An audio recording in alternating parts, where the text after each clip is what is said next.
seputar persoalan dalam kurban. Ada beberapa permasalahan di dalam kurban, misalnya ada orang mengatakan bahasanya satu kambing bisa untuk satu keluarga. Nah, ini. Tidak, satu kambing satu orang. Cuman yang perlu difahamkan adalah ada satu pembahasan dalam fikih Syafi'i tentang sunnah kifayah dan sunnah ainiyah. Satu kambing sunnah ainiyah untuk saya. Fardu ain ada sunnah ain. Fardu ain ada sunnah ainiyah. Kemudian ada sunnah kifayah.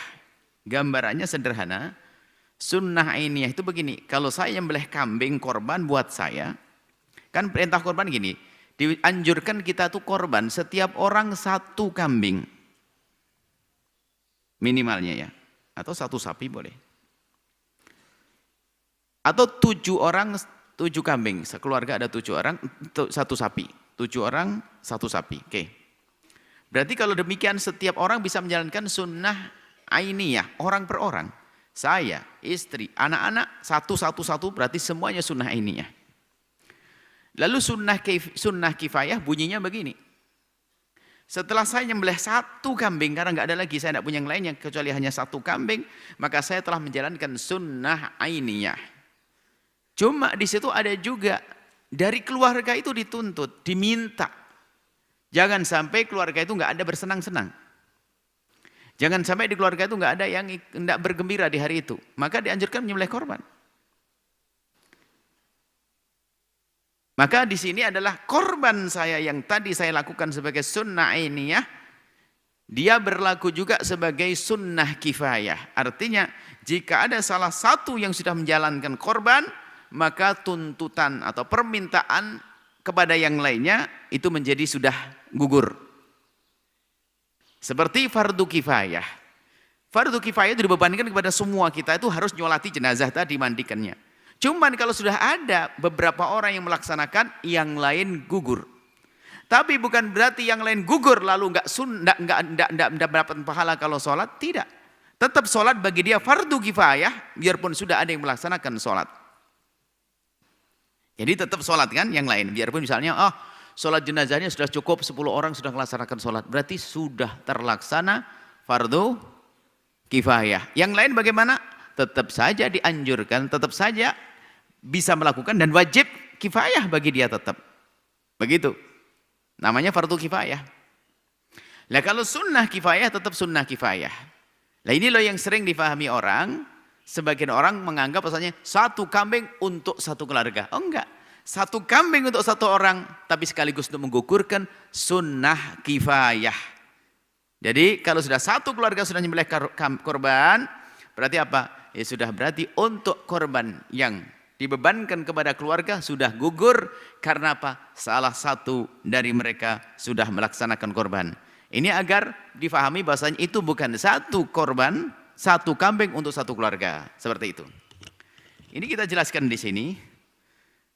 Seperti yang telah disebutkan sudah sangat jelas bahwa satu kambing adalah untuk satu orang dan satu onta atau satu sapi adalah untuk satu orang hingga 7 orang. Satu orang satu onta boleh, satu orang satu sapi boleh. Akan tapi ada hal yang harus diluruskan, yaitu adanya sebagian orang yang belum memahami arti sunnah kifayah. Lalu beranggapan bahwa satu kambing bisa dijadikan korban untuk satu keluarga atau banyak orang. Sunnah kifayah adalah jika ada sebuah keluarga terdiri dari 8 orang. Dan kemudian salah satu dari mereka telah nyembelih satu hewan korban. Karena sudah ada salah satu yang nyembelih hewan korban. Maka gugurlah tuntutan kesunahan bagi yang lainnya. Artinya ini bukan satu kambing untuk 8 orang, akan tapi ini adalah satu kambing untuk satu orang dan bagi yang lainnya telah terwakili dan tercukupi oleh satu orang tersebut. Pesan yang bisa dipahami di balik sunnah kifayah dalam berkorban ini adalah begitu pentingnya kita untuk menghidupkan syiar korban agar hari raya itu benar-benar menjadi hari makan dan hari minum serta hari bergembira. Maka jangan sampai sebuah keluarga sama sekali tidak ada yang berkorban untuk merayakan hari raya. Jika seluruh anggota keluarga tidak bisa menyembelih hewan korban, minimal salah satu dari mereka ada yang menyembelih hewan korban. Intinya jangan sampai sama sekali tidak menyembelih hewan korban. Kalau seandainya diterapkan, insya Allah nggak terlalu irit-irit amat satu kampung, kambingnya cuma 8. Karena belum ada kesadaran ini. Apalagi kesalahpahaman, kan saya sudah korban 10 tahun yang lalu, lah ini kan kacau. Tapi kalau di negeri yang budaya menjalankan fikihnya hidup, semua keluarga, kalau saya punya anak misalnya, punya anak 7 atau 8, 9 dengan saya misalnya. Orang ngomong gitu, tapi jangan sampai tidak sama sekali. Paling tidak, kalau orang lain tidak ngasih, di rumah saya sudah ada korban. Gitu loh. Jadi hidup suasana korban. Penjelasan sunnah kifayah. Korban disunnahkan bagi setiap anggota keluarga yang mampu. Disunahkan untuk berkorban dengan 1 kambing untuk tiap-tiap orang atau 1 onta untuk 7 orang. Artinya setiap orang dalam keluarga tersebut disunahkan untuk menyembelih hewan korban dengan sunnah ainiyah. Setiap orang sunnah ainiyah. Akan tetapi jika ada salah satu anggota keluarga yang sudah menyembelih 1 kambing, maka anggota keluarga yang lainnya telah terwakili dan tercukupi oleh orang tersebut. Namun semua anggota keluarga tersebut tetap disunahkan untuk berkorban jika mampu dan menghendaki. Seperti halnya fardu kifayah, jika ada orang muslim meninggal dunia di kampung kita, maka wajib atas kita semua untuk mensolatinya. Akan tapi jika sudah ada segelintir orang yang mensolatinya, maka gugurlah tuntutan kewajiban bagi yang lainnya, karena telah terwakili dan tercukupi oleh segelintir orang tersebut. Adapun bagi warga yang lainnya, ayo, jika ingin melakukan sholat jenazah tetap mendapatkan pahala walaupun sudah ada yang melakukannya. Itu gambarannya. Perbedaannya adalah jika dalam korban merupakan sunnah kifayah dan di dalam sholat jenazah adalah fardu kifayah. Dan dalam niat sunnah kifayah bisa saja seorang berniat, aku menyembelih korban untukku, selesai. Aku menyembelih korban untukku, selesai.